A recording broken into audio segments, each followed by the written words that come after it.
Hola, ¿qué tal? Bienvenidos y bienvenidas a esta quinta temporada de entrevistas entre mesas. Hoy nos vamos a dirigir hasta Ecuador. En esta quinta entrevista vamos a irnos virtualmente hasta la mesa de la antropóloga ecuatoriana Ana María de Ventemilla, quien nos va a hablar hoy de la relación entre la soberanía alimentaria, las mujeres quichuas y la alimentación. Les recordamos a todos que nos pueden seguir a través de nuestras redes sociales, en el grupo de Facebook, Antropología de la Alimentación más allá de la comensalidad, en nuestro canal de YouTube, El Sistema Cultural de la Alimentación, y en nuestra cuenta de Instagram, Entrevistas, Raya al Piso, entre Raya al Piso, Mesas, para que allí conozcan todas las iniciativas y particularmente todas las temporadas de entrevistas que hemos tenido previamente. Ahora sí, sin más preámbulos, vamos a hablar con Ana María de Ventemilla. Ya les comenté que ella es antropóloga de la alimentación, ella es ecuatoriana y hoy nos va a hablar de un tema fundamental para Ecuador, pero que también puede ser visible en otros espacios de Latinoamérica, porque es esta relación entre el territorio, la cultura y la alimentación. Bienvenida, Ana María, muchísimas gracias por estar aquí. Para mí es un verdadero honor volver a compartir contigo un espacio virtual. Muchas gracias, Liliana. Yo también te felicito por este espacio, por estas reflexiones de este programa y a todo el equipo, porque realmente hablar, como tú dices, de problemas que pueden ser casos locales, pero que se amplían a nuestra región es muy importante. Y Ana María, bueno, tú tienes dos publicaciones que hacen parte de tus investigaciones específicamente sobre alimentación. La primera, y me permito leerla, se llama Mi cuna, Mujeres Quichua, Soberanía Alimentaria y Políticas Sociales. Y la última que mencionábamos antes de empezar esta entrevista, que se llama Somos Semillas. En las Ujú. dos publicaciones hace reflexiones sobre todo en esa relación entre el territorio, la cultura y la alimentación y te enfatizas en esta zona norte del Ecuador que se llama Cotacachi. Para los que no son ecuatorianos, me gustaría que nos comentaras un poco, que nos dieras un poco de contexto sobre qué es Cotacachi, cómo es esta ciudad, quiénes la habitan y en general, pues, qué manifestaciones culturales has tenido oportunidad de conocer a través de tus investigaciones. Gracias, Liliana. Sí, Cotacachi se encuentra en la Sierra Norte del país, es uno de los cantones más grandes del Ecuador y es interesante porque Cotacachi, al igual de otras zonas en el país, es muy diverso. O sea, en Cotacachi tienes desde la parte andina, ¿no es cierto? Páramo, montañas, unos sistemas hídricos, canales de agua muy importantes, nevados hasta la zona subtropical que se llama Valle de Intag, ¿no? Donde tenemos otro tipo de clima, otros productos, otros alimentos. Y entonces los pueblos ancestrales, originarios y sus generaciones siempre han dependido de este territorio para alimentarse, porque este territorio está compuesto de varios pisos ecológicos, como te digo, desde los 3000 y pico metros hasta casi el nivel del mar, digamos, ¿no? 200 metros creo que es la parte más baja. Entonces, ha habido una diversidad alimentaria que los pueblos, las poblaciones que han habitado este territorio han cuidado, ¿no? Durante muchos, muchos años. Eso le hace a Cotacachi un lugar muy especial en términos de agua, de aire, de alimentos, de fertilidad de suelo, de biodiversidad, de páramo y también, digamos, de saberes y prácticas en torno a los cuidados, la salud y la alimentación, ¿no? Bueno, ahora me gustaría que nos definieras un poco sobre las poblaciones quichua. Uno hace referencia inicialmente a la lengua quichua, sin embargo, esta lengua hace referencias a algo más grande que contiene la lengua, que es la cultura quichua. ¿Nos puedes contar un poco más sobre los habitantes y en general a qué se refiere esta cultura quichua en Cotacachi? Chévere. Sabes que, bueno, Cotacachi es culturalmente diverso. Entonces, en Cotacachi tienes población quichua, que, digamos, también históricamente pertenecía a otros pueblos, ¿no? Con diferentes lenguas. Ujú. Eh, y una gran parte de la población es quichua hablante, son los Cotacachis. Y otra población también es afro. porque ha venido, digamos, de otras zonas a vivir en el Valle de Intac, sobre todo, campesinos, colonos, y la población blanco-mestiza es bastante más pequeña en relación a estas otras poblaciones. Entonces, como en nuestros países son ciudades, territorios muy diversos culturalmente, ¿no? El Ecuador mismo tiene 24 nacionalidades, entonces es un país pluridiverso, pluricultural, ¿no? Y en esta zona habita entonces eso, ¿no? Población indígena, colona, mestiza y afroecuatoriana. Eso también le hace muy rico. Supongo que también la alimentación es importante en su variedad y en su diversidad. ¿Tú nos puedes contar más o menos qué tipo de productos agrícolas hay en esta zona de Cotacachi? ¿Qué es como lo más identitario de esta zona en términos de productos alimentarios? Yo debo empezar diciendo que la diversidad alimentaria es gracias a los pueblos que habitan los territorios, ¿no es cierto? Porque son las comunidades campesinas, indígenas, afros, las que generan la diversidad de semillas, de alimentos, de productos, de variedades. Entonces, por ejemplo, te pongo el caso de las compañeras de la zona andina de Cotacachi, que son las comunidades quichua y que están organizadas bajo la UNORCAC. Y ellas, por ejemplo, acaban de recibir hace pocos meses el premio de la UNESCO, del CIPAM, de la chacra andina, porque a lo largo de los siglos, digamos, han ido ellas no solo que recuperando y cuidando y preservando, sino también generando nuevas variedades de alimentos. Entonces, por ejemplo, ellas tienen una gran diversidad de tipos de maíz, además muchos tubérculos, tienen una diversidad también de granos y de, sí, en general de productos andinos, ocas, mashuas, quinoas, chochos, papas y el maíz, que es como, ¿no? El alimento, digamos, entre otros de los pueblos indígenas. Y entonces, gracias a esta cooperación, porque las mujeres que están muy enfocadas en la agricultura, pero las comunidades han ido cuidando de esta diversidad alimentaria y gracias al intercambio con otras zonas, ¿no es cierto? Porque ellas han creado un sistema también de intercambio con otras zonas como la zona subtropical, de donde vienen, por ejemplo, productos más de clima más cálido. Entonces, yuca, plátano, muchas frutas. Y, por ejemplo, en la pandemia, que es una de las cosas que aborda uno, este estudio Somos Semillas, que es reciente, ¿no es cierto? En la pandemia, gracias a esos intercambios entre organizaciones y entre estas comunidades, pudieron tener abastecimiento de alimentos, diversidad de alimentos locales, ¿no es cierto?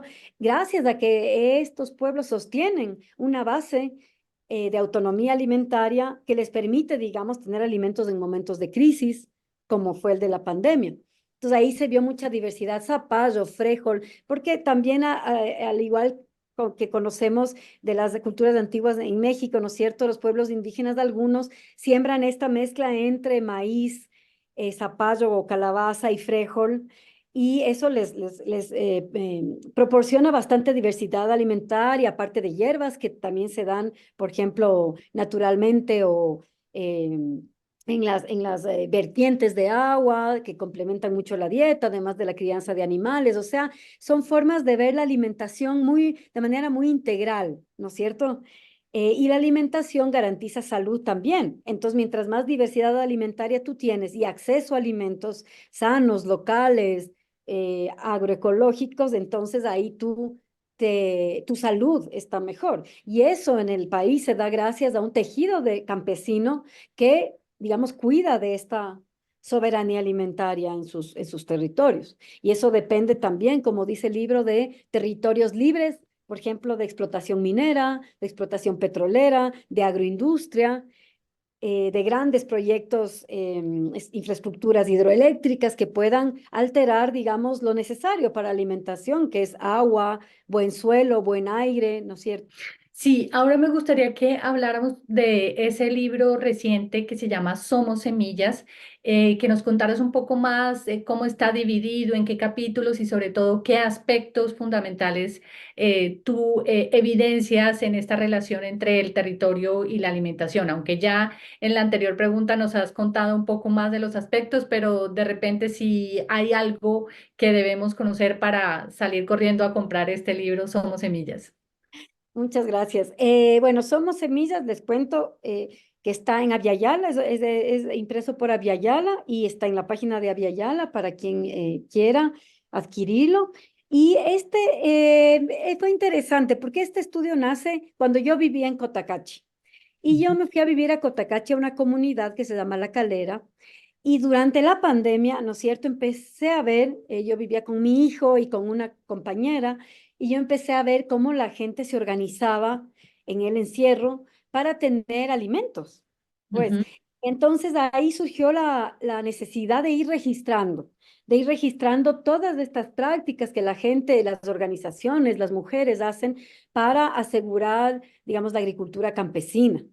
Y bueno, se llama Somos Semillas porque especialmente en este cantón, las organizaciones indígenas tienen una feria muy importante que es en el mes de agosto, que ya viene, que es una feria de intercambio de semillas. Y esa es una práctica tradicional de muchos pueblos, ¿no? Que han ido intercambiando semillas y así se ha ido generando diversidad alimentaria y semillas que se han cuidado a través de los años, ¿no es cierto? Que la gente ha defendido. Sabemos en Colombia hace unos años que este tema del patente de las semillas, ¿no es cierto? Me acuerdo que hubo un video que les quitaban a los campesinos del arroz porque ese arroz tenía patente, imagínate. sí. Entonces, ¿cómo tú puedes apropiarte de la vida? La semilla es, digamos, es parte de la vida, es parte del alimento, es parte de la diversidad, es de donde nace toda esta posibilidad de vida y de interrelación con los pueblos y de diversidad, ¿no? Y de cultura. Entonces, se llamó así porque no solamente que las semillas proveen alimentos, y entonces ahí vamos mucho a la cuestión de que no solo las semillas, digamos, son parte de generar vida y han sido manejadas por los pueblos y comunidades para garantizar diversidad y acceso a alimentos, sino que las personas también somos semillas que damos esa posibilidad de cuidar de un tejido alimentario en nuestros territorios, ¿no? Y que nadie puede apropiarse Ujú, de esa posibilidad, ni de esa diversidad, ni de esa creación que ha sido a través de las manos y el trabajo de muchos pueblos y de mucho tiempo. ujú. Entonces, las compañeras de la UNORCAC, que son del Comité de Mujeres del UNORCAC, de la Unión de Nacionalidades Campesinas e Indígenas de Cotacachi, han hecho un trabajo de largo aliento para justamente cuidar de las semillas, de la libre circulación de las semillas, del cuidado de las semillas, de que se intercambien, de que sigan circulando, ¿no? Y que entonces no se pierda esa diversidad alimentaria y genética que los propios pueblos han ido generando con su trabajo, con su proyecto político de vida y con esta visión de que el alimento es fundamental, digamos, para enfrentar no solamente la reproducción social de los pueblos, sino también las crisis que se vienen y que cada vez se vienen de manera más frecuente y más fuerte para la gente, ¿no? Sí, eso que tú mencionas, la pandemia fue fundamental para entender las inequidades sociales y sobre todo cómo lo notamos en aspectos alimentarios, en todos los niveles. Yo voy a recordar un poco lo que tú mencionaste anteriormente sobre el problema de las semillas patentadas en Colombia. Hay un documental que se llama 970, creo que la directora es Victoria Solano, por si lo quieren buscar, está también en YouTube y realmente es un documental que no tiene pierde, es absolutamente, eh, eh, da en el punto sobre esto que estamos tratando hoy con Ana María, que es el tema de las semillas y de la soberanía alimentaria. El otro tema es esto que tú mencionas, el intercambio de semillas, que es supremamente fundamental en todos los pueblos originarios de América Latina. Y en Cotacachi entiendo que se llama, como creo, si no estoy mal, se llama Muyurraimi, que es como la fiesta de la semilla o algo así, que es en Quichua, por supuesto. También quiero recomendarles otro documental que se llama Muyu Guarmicuna, que es de la antropóloga también ecuatoriana Stephanie Vinuesa y Stephanie Andrade Vinuesa, perdón, y que habla justamente de este intercambio y es maravilloso porque ahí uno puede ver esta variedad de maíces tan maravilloso que inicialmente uno piensa que solo ocurre en países como México, pero es claro que en Sudamérica también hay una diversidad, una variedad enorme en maíces, en ajíes, en papas, por supuesto, y en otros alimentos que a veces solamente se dan en la región andina de Sudamérica. Bueno, yo quisiera ahora como hablar un poco de la otra publicación que tú mencionas y perdón que me pase de una publicación a otra, pero es como para hacerlo también lo más amplio posible. La otra publicación que se llama Mi Cuna, Mujeres Quichua, Soberanía Alimentaria y Políticas Sociales. Habla inicialmente de un tema muy importante que es la desnutrición infantil y que eso es como la evidencia de una mala relación entre, o bueno, de una relación que tiene muchos desafíos, es entre el territorio y la alimentación, y que obviamente se va a ver muchísimo más o va a ser afectada esta población infantil.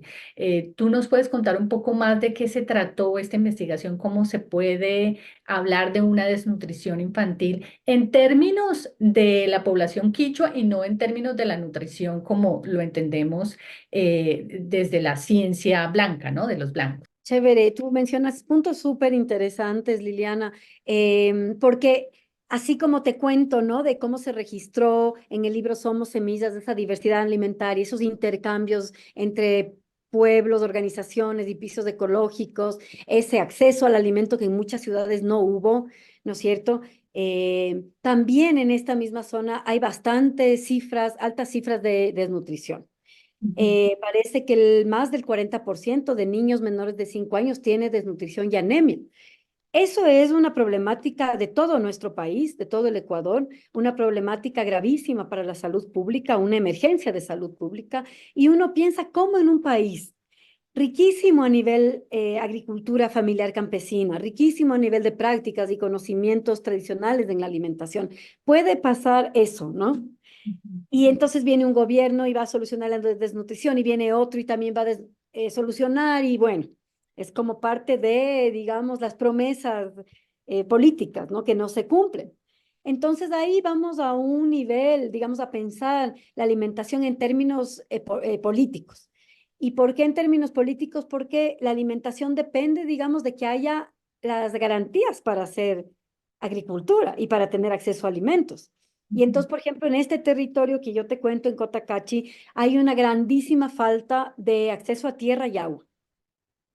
Y eso se da, por un lado, por una problemática histórica, que es el acaparamiento de tierras y agua de las haciendas, de grandes haciendas, y se da también porque el Ecuador se ha apostado por un modelo del agronegocio y del extractivismo. Y entonces ha apostado su economía, en vez de, digamos, apostar su economía al tejido este campesino, que realmente es el que nos sigue alimentando, que es el que genera la cantidad más grande de economía en el país. Se ha apostado por explotación petrolera para otros países, explotación minera, agroindustria, ¿no es cierto? Grandes monocultivos de productos, muchas veces como flores que no se comen, o productos para exportación, commodities, ¿no? Brócoli, frutilla. Y ahorita el gran problema, por ejemplo, es el aceite de palma, la palma ujú. que se está produciendo, sobre todo en el Chocó andino, que es justamente, ¿no? De Colombia baja todo el Chocó al Ecuador y es una zona biodiversa maravillosa, ¿no es cierto? Y ahí se está produciendo cantidad de aceite de palma. Entonces, apostarse por esas economías de exportación, que a la final lo que dejan en el país es contaminación, pobreza, despojo, hace que, digamos, esta capacidad de la agricultura familiar campesina esté siendo cada vez más amenazada. Entonces, bajo presupuesto para la agricultura familiar campesina, casi cero presupuesto para las mujeres campesinas, muchas facilidades para el agronegocio. ¿No es cierto? El agronegocio acapara, como te digo, bienes comunes, o sea, agua, tierra, contamina el aire, ¿no? Las condiciones laborales en las plantaciones son terribles. Entonces, ahí dices, claro, la gente, digamos, puede sembrar con muchísimas dificultades, con pocos créditos, con falta de agua, con falta de tierra, y sigue sembrando y sigue alimentando al país y sigue, digamos, consumiendo lo que siembra, pero realmente sus posibilidades se limitan mucho por estas dificultades que enfrentan, ¿no? Entonces, digamos, las políticas no pueden ser, vamos a dar más leche a los niños o vamos a dar barras de cereales en el desayuno, no pueden ser fragmentadas de una realidad más estructural que lo que necesita es un profundo cambio económico, político, social, que realmente ponga en el centro la agricultura familiar campesina y todo lo que se necesita para garantizar la soberanía alimentaria, que es algo que está contemplado en la Constitución. En este sentido, el caso de Cotacachi, como tú dices, es justamente una lucha por la defensa de este tejido agrobioalimentario.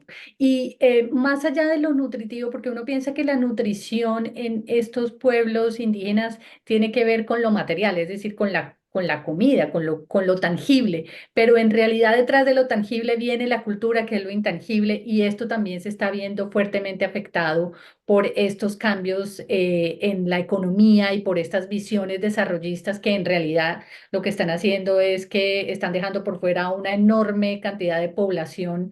Yo quisiera preguntarte si has tenido oportunidad de ver cuál es el impacto que tienen también estas políticas desarrollistas en la cultura, en lo intangible, en lo que está sosteniendo lo material. ¿Cómo se ve afectada esta cultura? O sea, verás, una de las cosas interesantes que conversábamos con las compañeras de Cotacachi es que los pueblos indígenas han sido muy discriminados, Ujú. tanto por el Estado como por sus instituciones, ¿no es cierto?, como por la población blanco-mestiza. O sea, hay una idea tan peyorativa del indígena, del afroecuatoriano, del campesino, y de una idea de que estas poblaciones no tienen cultura, no tienen conocimientos. Entonces, eso es el racismo sistemático, ¿no?, que se tiene frente a los pueblos que, como te digo, primero por ser y luego porque son quienes sostienen la alimentación, han recibido este trato desde el Estado y desde la población, ¿no? Y una cosa interesante que veíamos en la pandemia era que las compañeras productoras sentían que por fin el alimento y su rol estaba siendo valorado.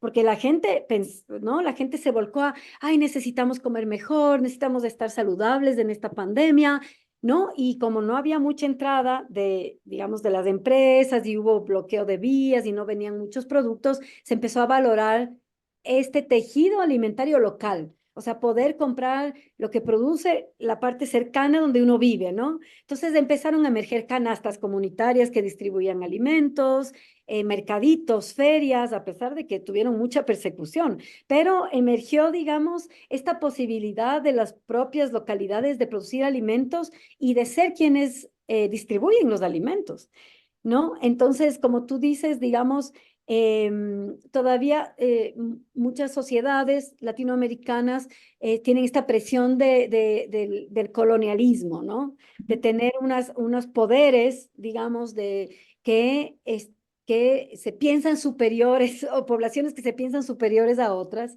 y políticas que se ejecutan con esa misma mentalidad y prácticas que se hacen desde ahí. Y eso tenemos que realmente cuestionar en lo que hagamos porque es importantísimo que se reconozcan y que se defiendan los derechos colectivos y los derechos de la naturaleza, ¿no? De estos pueblos y de estas mujeres campesinas que además han arriesgado muchísimo por la organización social, por la defensa de la alimentación, por la lucha para crear, para facilitar acceso a alimentos baratos, diversos, en sus comunidades y también a nivel regional. Entonces, eso es importantísimo valorar, visibilizar y exigir que las políticas para cuidar de la alimentación se cumplan, ¿no? Y eso implica realmente transformaciones profundas, pero que necesitamos en este momento de crisis, ¿no? Ana María, yo quisiera ahora preguntarte. Tú tienes una frase muy poderosa que se llama, quien ha comido de su chakra sabe. Y esto me da la sensación de todo el conocimiento que tienen los campesinos y los indígenas en Cotacachi, que son los encargados de producir en su propia chacra, que son alimentos inicialmente para ellos, pero también para vender en los mercados o para, no sé si también funcionen también como el trueque. Yo quisiera preguntarte por estos saberes ancestrales que tienen los indígenas quichua. ¿Has tenido oportunidad de trabajar con ellos para, digamos, has hecho talleres con ellos para un poco indicar y para mantener este conocimiento que ellos tienen desde la práctica en sus chakras? Chakras para los que están en México significa milpa. Qué chévere, Liliana. A ver, ahí planteas bastantes asuntos y yo quiero, digamos, bueno, quiero primero aclarar que como estamos analizando, ¿no es cierto? Hay un nivel de responsabilidad del Estado y de sus instituciones, pero también hay un nivel, digamos, del impacto que crean políticas, digamos, capitalistas de desarrollo en nuestros países. Entonces, también ahí hay una responsabilidad, o sea. Si permitimos el ingreso de empresas, ¿no es cierto?, transnacionales, ¿no? O de grandes capitales que lo que piensan es en el beneficio propio, ¿no es cierto?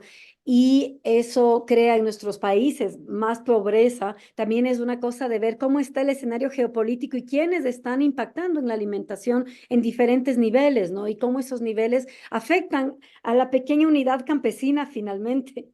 Y entonces son varias cosas que tenemos que tomar en cuenta. Por ejemplo, en esta cuestión que te digo del agronegocio, ¿no? Dar, por ejemplo, manglares, dar espacios biodiversos que nos garantizan un buen vivir, digamos. Eh, Hipotecados a grandes empresas exportadoras o grandes empresas que pretenden apropiarse, ¿no es cierto?, de estos espacios, sembrar productos de exportación, tener beneficio propio en detrimento de las poblaciones campesinas. Creo que es una cosa que también está ligada entre el Estado, este capital transnacional, ¿no es cierto?, y que afecta finalmente en los territorios locales. Entonces, creo que tenemos que mirar la alimentación en estas dimensiones.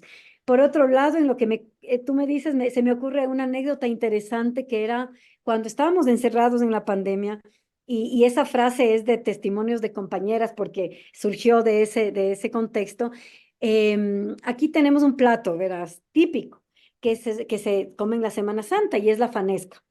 Y es un plato que se compone, tú debes haber probado, se compone de 7 granos o estaré mal, bueno, digamos que 7 granos. Y estos granos son digamos, son granos andinos, son granos criollos. Y estábamos nosotras ahí en La Calera, en esta comunidad, en Cotacachi, y veíamos por la televisión, ¿no? O hablábamos con nuestros familiares de Quito y decían, ay, no vamos a comer fanesca este año porque no se consiguen los productos, porque habían carreteras bloqueadas, ¿no es cierto?, por los temas de emergencia sanitaria, algunas cosas, políticas de último minuto que no se entendían por qué se hacían, pero bueno, había mucha dificultad de circulación de alimentos y había mucha escasez. Como tú dices, el caso que cuentas es impresionante de las banderas rojas, ¿no? Y realmente muchos sectores urbanos empobrecidos sufrieron muchísima escasez. Para no hablar del tema sanitario más profundo que vivimos, ¿no? De las muertes y todo esto, pero sí mucha gente sufrió hambre y fue de las comunidades campesinas de donde salían donaciones enormes de alimentos.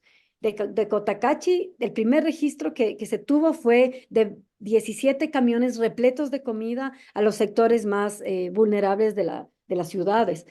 Entonces, ahí se vio como las comunidades campesinas que mantienen, que defienden el territorio alimentario, ¿no? De la soberanía alimentaria pueden enfrentar estas situaciones. Entonces Claro, nosotros claro. muertos de ganas de esta sopa, de la fanesca. De repente salíamos, porque sí salíamos a caminar, porque es en aire libre, es en el campo, a caminar por la comunidad y de repente, la vecina tenía zapallo y la otra vecina tenía frijol y la otra vecina tenía chocho y la otra vecina las vacas con la leche y la otra vecina el queso. Y finalmente algunas familias se juntaron y hicieron una tremenda olla de fanesca. Y nosotros comimos este plato que es bastante, digamos, refinado, ¿no? Porque tiene muchos granos, tiene leche, tiene quesos y tiene arroz y tiene zapallo. Y nos sentimos las personas más ricas del mundo, ¿no? Por supuesto O que sea, sí. el valor de los alimentos y además compartidos y además como un evento social que nos invita a relacionarnos con otras personas, a conocer un lugar profundamente y lo que este lugar da, bueno, y todo lo que la alimentación, digamos, conecta, fue maravilloso para nosotros, pues, frente a la Claro. es que se estaba viviendo. Ana María, por cuestiones de tiempo en televisión, vamos a tener que hacer un corte aquí. Sin embargo, para las personas que quieran continuar viendo esta entrevista, porque viene una segunda parte de esta entrevista con la antropóloga ecuatoriana Ana María de Ventimilla, quédense que ya viene la segunda parte de estas entrevistas entre mesas.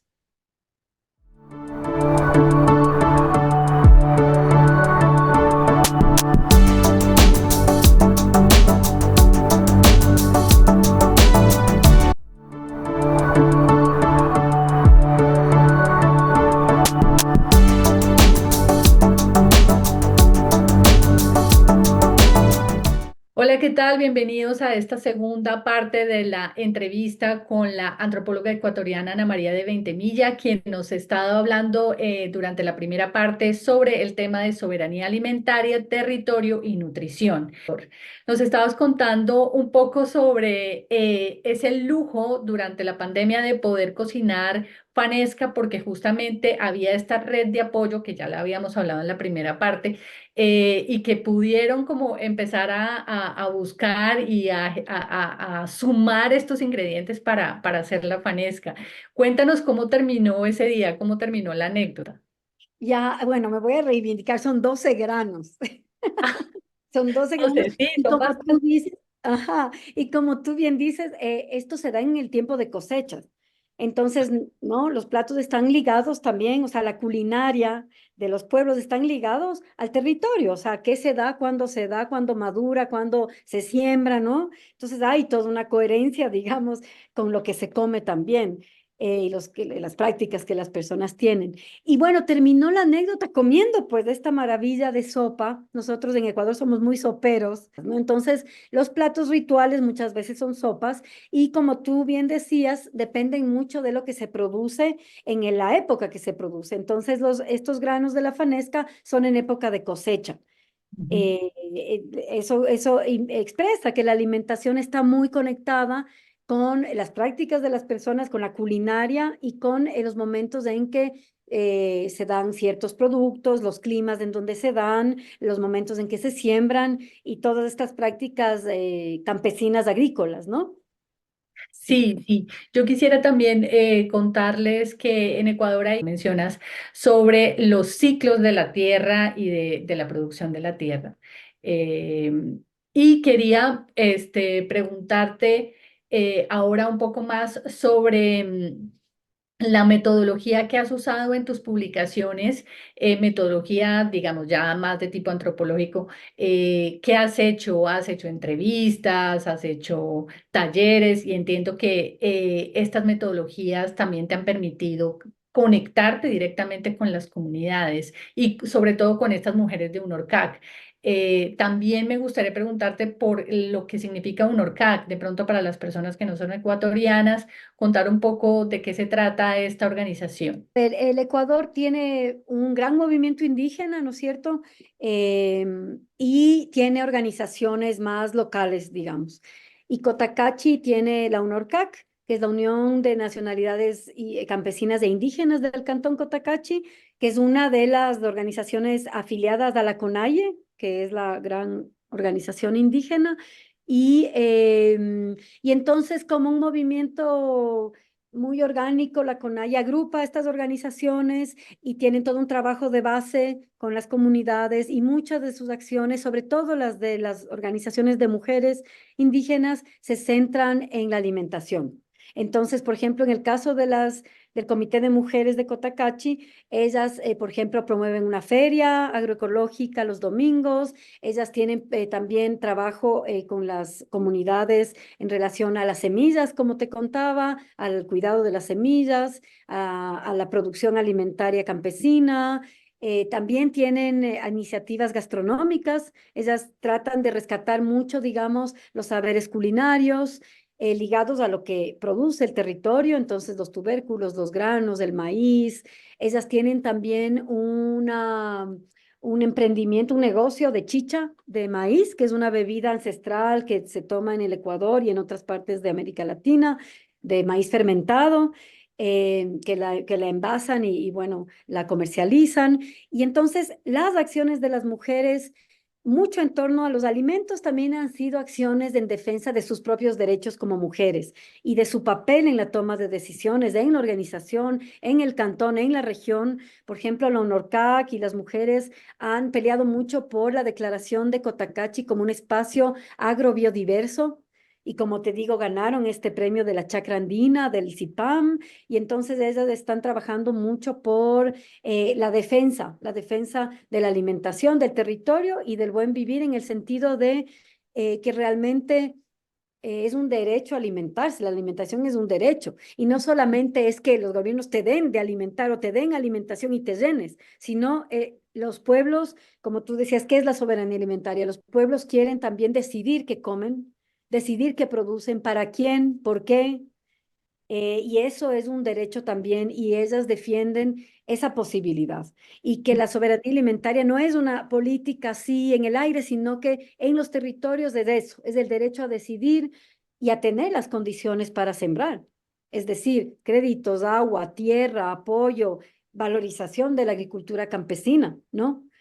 Y eso, territorios libres digamos, empresas que produzcan contaminación, eh, falta de, ¿no? Acaparamiento de tierra, de agua, entre Sí, otros. Ana María, tú también has abordado en tus investigaciones esos cambios de dieta y lo mencionas como ese cambio de dieta, de la dieta ancestral a dietas más industrializadas, por llamarlo así, en donde empiezan a incorporarse en estas dietas productos que han sido producidos, valga la redundancia, desde las industrias. ¿Nos quieres contar un poco cómo se ha visto esas dietas, cómo han afectado también a las comunidades y sobre todo qué tipo de alimentos industrializados se han ido incorporando? Y bueno, saber también por qué se han incorporado estos alimentos industriales en las dietas tradicionales de los indígenas de Cotacachi. Ya, ahí te quiero compartir que una de mis investigaciones del 2018 fue en otra comunidad en la costa sur del Ecuador.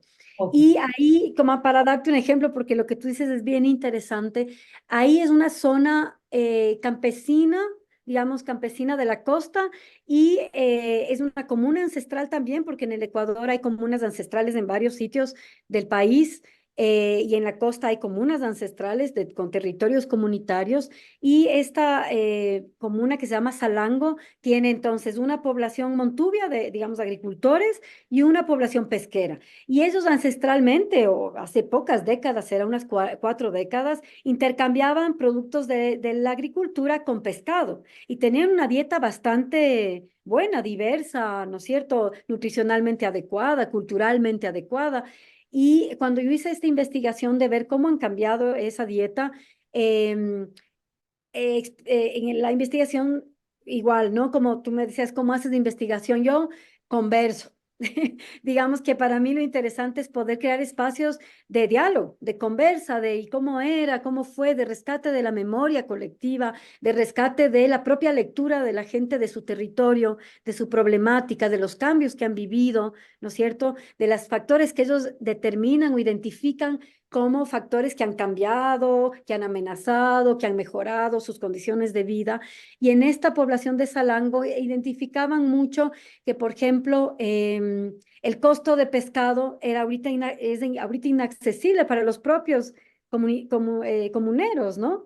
Entonces, por ejemplo, que como el pescado se ha vuelto con el tiempo en un producto muy preciado para exportar, los pescadores, digamos, prácticamente venden su pesca a grandes empresas, ¿no es cierto?, empacadoras de pescado, y la gente empieza, digamos, a tener escasez de un producto que era la base de su alimentación y un producto que es importante, ¿no? A nivel nutricional, a nivel proteínico. Entonces la gente te decía, bueno, desde que la pesca se incrementó y los grandes barcos industriales pescan sin control, desde que el pescado es tan caro, desde que algunas zonas de conservación nos impiden entrar a pescar, desde que las tierras han sido ocupadas y privatizadas, desde que la carretera se construyó. Estos múltiples factores habían cambiado la dieta de una dieta basada mucho en la subsistencia, en el intercambio, en la producción, a una dieta bastante industrializada, es decir, la gente compra en la tienda productos industriales, de origen industrial, baratos porque los salarios son muy pequeños y finalmente entonces aparecen enfermedades que ahora son una de las mayores causas de muerte en el país, que son enfermedades relacionadas con la alimentación. Diabetes, sobrepeso, ¿no? El sobrepeso que lleva a hipertensión, a problemas cardiovasculares y otras cosas que, como tú sabes, en la pandemia también era un gran riesgo tener ese perfil de la salud, ¿no es cierto? Ese perfil. Y entonces conversando con la gente, en el caso de Cotacachi, hay la suerte que son comunidades organizadas y cuyo centro es la defensa del tejido agroalimentario. Entonces, por eso es que las mujeres dicen siempre, nosotros queremos cada vez ser más autónomas en la alimentación, no queremos depender de la plata para comprar nuestros alimentos, queremos tener las garantías para producir alimentos diversos y seguir sanos. ¿No? Y a pesar de que ese es como el deseo y la lucha, se enfrentan con estas amenazas que te conté y finalmente sí una parte de su alimentación, claro, depende de adquirir productos industrializados, que generalmente el problema es que son, aparte de que no, la gente no sabe cómo se producen, también son con mucho azúcar, con muchas grasas saturadas, con muchas harinas blancas, justo lo que enferma a las personas. Entonces hay un gran riesgo de sociedades que estamos viviendo de malnutrición, de desnutrición y de problemas en cambio de consumo de alimentos industrializados que provocan sobrepeso y todo lo que te conté, ¿no? Me llama la atención lo que mencionas sobre esta incorporación a estas dietas de comida industrializada, uno porque son más baratas y estaba pensando también en otro factor y es el factor cultural, digamos, los hijos de los campesinos, los nietos de los indígenas, a veces por temor, por vergüenza, no quieren estar relacionados con la cultura indígena. No sé si esto también afecte en el hecho de que ellos digan, ah, yo no quiero comer las papas o la mashua que me da mi abuela o que me da mi mamá, sino que voy a la tienda y por, no sé, 50 centavos de dólar puedo obtener un paquetito de estos de papas industrializadas.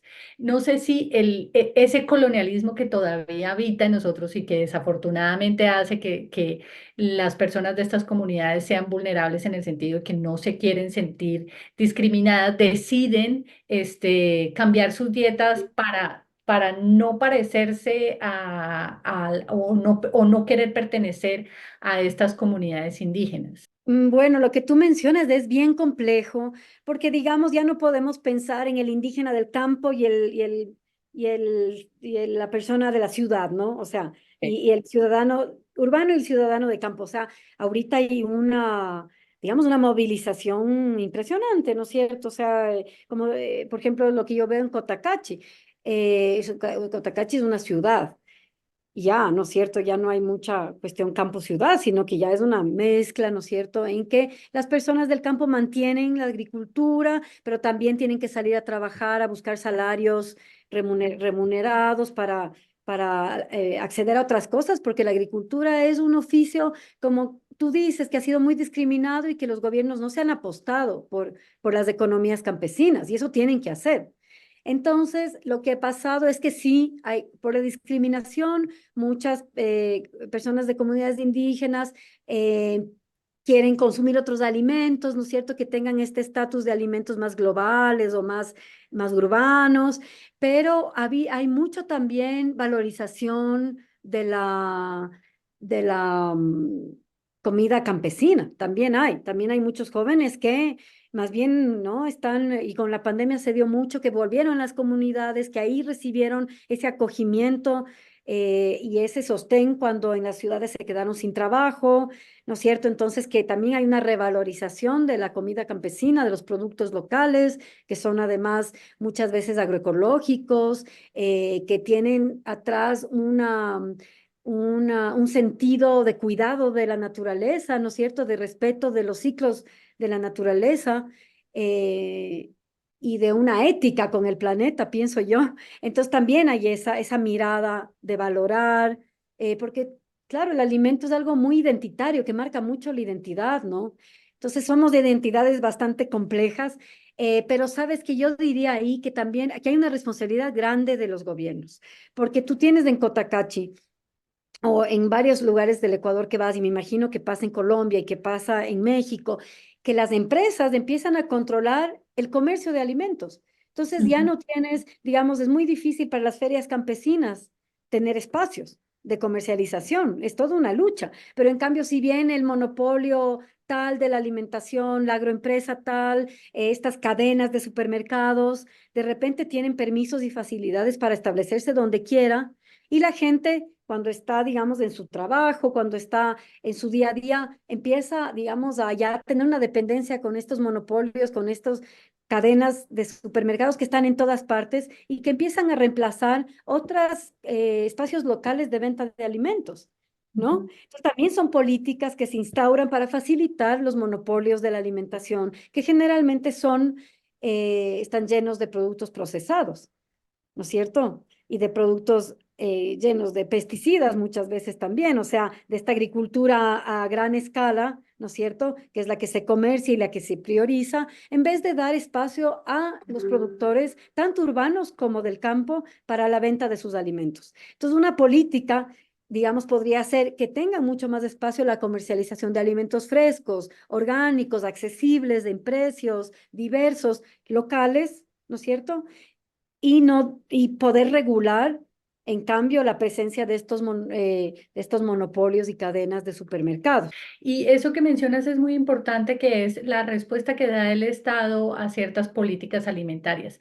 Pero ¿cuál es la reacción de las personas de Cotacachi frente a estas políticas? ¿Hay algún tipo de manifestación? ¿Hay algún tipo de negociación que se puedan dar o de presión que las mismas comunidades hagan sobre el Estado ecuatoriano para que cambie o modifique o revise sus políticas alimentarias? Sí, sí, sí, el Ecuador, como tú conoces, tiene el movimiento indígena que ha presionado, digamos, siempre y ha puesto en jaque a muchos gobiernos para exigir, digamos, las garantías a los derechos colectivos, ¿no? Y entre esos, realmente las mujeres son las que más, digamos, luchan y reclaman las garantías necesarias para la alimentación. Entonces, te pongo un pequeño ejemplo.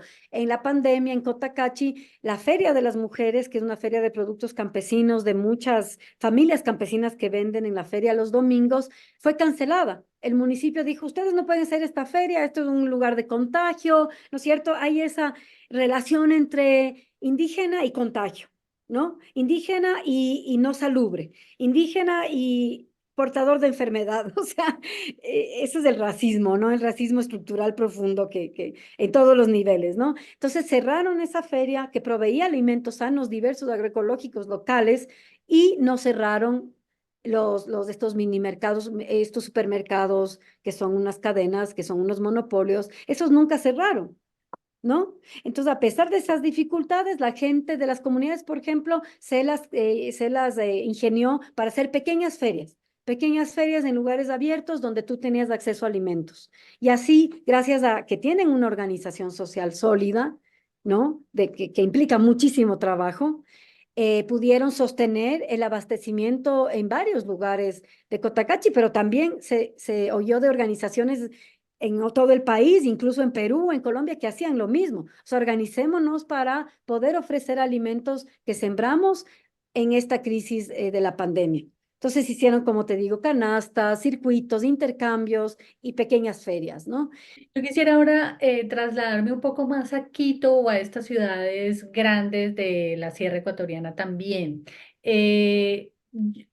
Pensando un poco en los efectos que tiene en estas ciudades, en estas otras ciudades que dependen exclusivamente de la generación de alimentos desde las zonas rurales del Ecuador.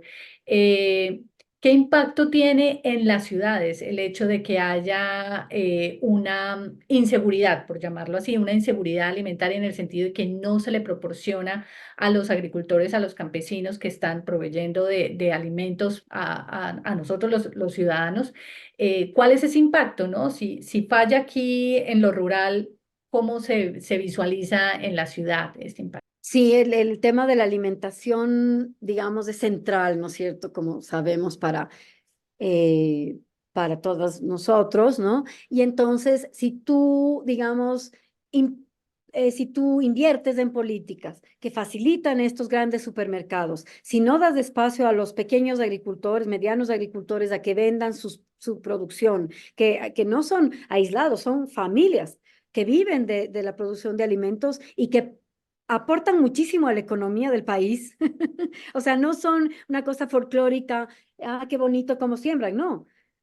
En el tema económico son las familias campesinas de la agricultura familiar campesina quienes aportan muchísimo a la economía del país, a la salud de las personas, a la autonomía alimentaria, a la posibilidad de acceso a alimentos baratos, porque tú sabes que un monopolio, una cadena de supermercados puede hacer lo que quiera con los precios. O sea, si empezamos a depender de los grandes agroexportadores, de las grandes cadenas y monopolios alimentarios, digamos, estamos en manos, ¿no es cierto?, de que ellos puedan hacer lo que quiera con nuestra alimentación. Ni siquiera sabemos cómo siembran, cómo producen, en qué condiciones, ¿no es cierto? Y es loquísimo porque tú aquí, siendo un país diverso en alimentos, en frutas, en verduras, en tubérculos, en cereales, tú compras frutas traídas de otras partes del mundo. Ujú, Entonces, si estamos hablando de una crisis climática que estamos viviendo y si estamos hablando de que la agricultura es, digamos, puede ser un generador reparación del clima, pero también puede ser una generación de una mayor crisis climática, tienes que apostarte como Estado y como también como políticas globales a la alimentación campesina. O sea, gente que produce en lo local, digamos, respetando un cierto equilibrio, ¿no es cierto?, con la naturaleza, apostarte por las semillas nativas, por todas estas cadenas y organizaciones que sostienen esas semillas, apostarte por espacios de comercialización justa campesina para la ciudad, para el campo. Incluso en las ciudades se siembra mucho. Verás que en el paro que tuvimos en el 2022, donde se cerraron carreteras, se bloquearon vías de acceso de intercambio de alimentos, la ciudad de Quito tiene todo un cinturón verde de comunas también ancestrales que siembran. Y muchas de esas comunas proveyeron de alimentos, incluso al mismo paro, de gente que venía del campo, o sea, de otras provincias, ¿no es cierto?, del movimiento indígena, hubo cómo proveer de alimentación durante todo ese momento político de paro y de demandas. Y entonces eso nos da una claridad de que frente a una crisis en la que estamos viviendo ambiental, política, social, es importantísimo cuidar y proteger y garantizar esa producción alimentaria local, campesina, ¿no es cierto? Por estas muchas razones. Yo creo que también ahí se puede entender lo que sucede con estas manifestaciones, paros y protestas, que no solamente han ocurrido en Ecuador, sino también en lugares como Chile y Colombia y que fueron vistos internacionalmente como una necesidad de poner sobre la mesa los derechos fundamentales de las personas, entre ellos pues el derecho a alimentarse bien. Y en ese sentido, la Organización Indígena del Ecuador ha demostrado una fuerza importante para, como tú dices, doblegar ciertos mandatarios que han tenido que echar para atrás políticas que no van a parar, en algún momento van a seguir y hay que seguir haciendo resistencia. Ana María, ya estamos llegando al final de esta segunda parte de la entrevista. Sin embargo, a mí me gustaría que nos compartieras tus redes sociales para las personas que están interesadas en tus publicaciones, en tus libros y además si dictas talleres o demás, pues que te puedan ubicar fácilmente en las redes y te puedan seguir y por supuesto que puedan ampliar mucha más información que tú estás generando a través de tus investigaciones. Claro, Liliana. Bueno, decirte que yo soy miembro integrante del Instituto de Estudios de Ecologistas y de Acción Ecológica, que es una organización que lleva casi 40 años, ¿no es cierto?, en la defensa de los derechos colectivos y de la naturaleza, de la mano con organizaciones que están, digamos, defendiendo la vida en los territorios frente a las amenazas muy fuertes que tenemos de agronegocio, de extractivismos y también apostándonos por estos procesos organizativos, digamos, de soberanía alimentaria, ¿no? Frente a estas situaciones. Y entonces, como Instituto de Estudios Ecologistas, nosotros acompañamos y apoyamos, ¿no es cierto?, el camino conjunto para construir este tipo de investigaciones, que eso ha sido muy interesante, muy chévere. Ahí ves este telar lindo, ¿no? Donde Sí. podemos ver, ¿no? Cómo es tan diverso lo que los pueblos y comunidades hacen y cómo nosotros como colectivos en las ciudades también debemos sumarnos, porque también tenemos problemáticas gravísimas en este momento, ¿no es cierto?, a esas acciones de resistencia y de defensa, ¿no es cierto?, de los territorios. Y entonces, en ese sentido, ahí puedo pasarte también la página web de la organización y, Sí. bueno, algunas informaciones si la gente quiere mirar nuestro trabajo, invitarles a todos y a todas que estén por acá. Si tú puedes venirte, sería lindísimo a la Feria de Semillas, que es del próximo mes, para celebrar la diversidad alimentaria. ¿Qué pasa así a grandes rasgos, qué pasa durante esa feria? ¿La gente se reúne en un punto específico? ¿Están dentro de la ciudad de Cotacachi? ¿Extienden todas sus semillas? Bueno, ¿cómo funciona este intercambio de semillas así rápidamente?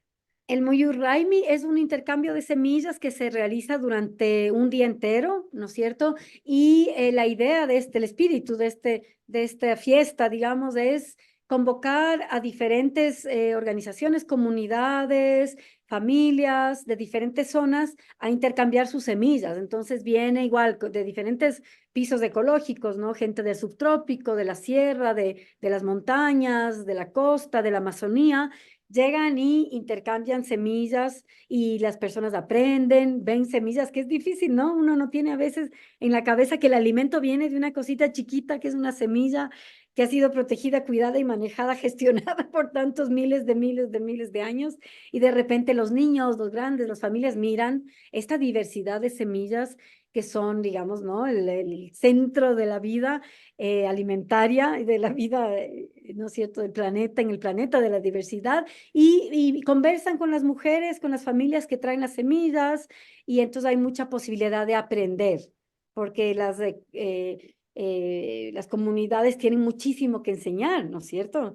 Entonces se conversa, se dialoga, se come rico, porque las compañeras de Cotacachi hacen una feria también gastronómica, donde ponen donde hacen platos justo con los alimentos locales, con la quinoa, con la oca, con la mashua, con las papas, con los mellocos, con los chochos, con el cuy, ¿no es cierto? Con las salsas de sambo y de ají. Bueno, es una diversidad alimentaria gastronómica muy bonita y entonces se celebra esa diversidad.